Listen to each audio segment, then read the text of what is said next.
လောကကတနည်းလောက်ဘဝတစ်ပါးကိုတောက်ရှိဝယ်တော်သွားကြတဲ့နောက်ကိုယ်ကိုပေါ်တဲ့တရားဒိဋ္ဌာသဗ္ဗံသာယိသက်ကြဝဲဒါကြောင့်လို့ဦးတို့သိသားသိသားသိသားခါရလေးလို့ပြောပြသွားတာဖြစ်ပါတယ်ဒါကြောင့်လို့လက်တော်ရဲ့ကိုယ်တော်မြတ်သာလမှုတဲ့ကာယတိရဘက်ပေါ်မှာလူဘောလူကဘုရားနာကိုရောက်လာတဲ့ဝိဝါမန္တရမနောမကိုလိုက်လာသိပေါင်းရမယ်ပြောသုံးသူရှိတယ်တဲ့လက်တော်ရဲ့ကိုယ်တော်မြတ်အဲ့ဒီပြောသုံးသူဘုရားကာယတိကာယတိရဘက်ပေါ်မှာဟောကြားတော်မူခဲ့တယ်အဲ့ဒီပြောသုံးသူကဘာပဲလဲဆိုလို့ရှိရင်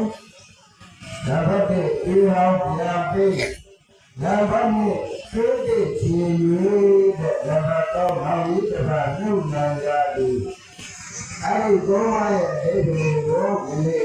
ရဟနာပရိသတ်နဲ့အလူရှင်တို့ဟာလည်းတော်ကရဟနာပရိသတ်ဘောသူတော်ကောင်းတွေကိုဒီကမှတ်လို့လွယ်အောင်တဲ့ဒါတော့မှတ်လို့လွယ်အောင်ဟောပြပြောတယ်နံပါတ်1ပြေဟောပြန်ပြီးဆိုတာကမိဘတိုင်းရဲ့အပေါ်မှာတဲ့ကာမဂုဏ်ကြီးအကျိုးတွေပြင်နေကြတယ်တဲ့မိဘရဲ့ကျေးဇူးတရားတွေမိဘရဲ့ကျေးဇူးတရားတွေကိုကာမဂုဏ်ကြီးကတားလို့မှာတမျိုးမျိုးမှာရတာပဲရှိတယ်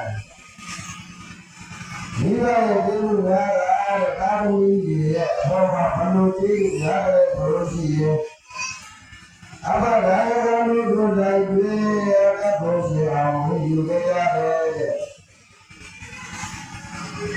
အဘဒါယကံတို့တိုင်ပြေကပ်ဖို့စီအောင်ယူခဲ့တဲ့ဘောဓဂါအသာသာရီကိုပြေးပြီးတော့သူ့ကြကြရရတယ်တဲ့ဒီမှာလောကကတတိတာဟောဒီမေဃကြီးလည်းမရှိတယ်ဒီတရားတွေတင်တရားတွေအားလုံးကိုမိဘကလက်ဥပ္ပရာအဖြစ်အရင်ဦးဆုံးတော်ဆောင်ပါပေးတယ်တဲ့။နောက်ပြီးတော့တဲ့ဘုရားမဒေသနာအရင်ပြီးတော့သာဘုရားကိုတရားကိုသင်ပေးကြတယ်တဲ့။ဒါကြောင့်လို့မိဘတွေရဲ့အဘောမှာတဲ့မိဘတွေရဲ့ဒီမောမှုကိုသာသမီတွေအဘောမှာဧဝဓမ္မများတယ်တဲ့အဲ့ဒီပြောလေးကိုအဲ့ဒီပြောလေးကိုပြေဖို့နဲ့သာသာသမီတော်သားလေးမပရိသေမာရကလည်းယခုလောကုသိုလ်ပွဲလေးမိဘရဲ့ဘောလုံးပွဲတဲ့ဓမ္မနဲ့တဲ့ဘုရားကြီးကမေတ္တာပရိဒီဘောမှာသတိတော်ဘုရားဘာလို့က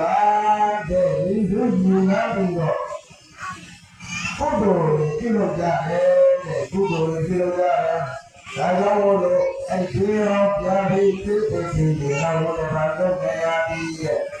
ဘယ်လိုအောင်ဆိုနေလဲဒီရောပြန်ပြီးတဲ့အဲ့ဒါမိဘတိုင်းဘောမှာတဲ့သာသမီတွေကျေးဇူးများတယ်တဲ့သာသမီတွေမိဘတွေကျေးဇူးကဆရာတော်ကများတော့အဲ့ဒီကျေးဇူးကိုဆက်တဲ့သာသမီတွေကဒီလိုပြုလုပ်ပြီးတော့အောက်ဝိသတိရပြီးတော့ပြုလုပ်ပေးကြတယ်တဲ့ဒါကြောင့်မို့မင်းမင်း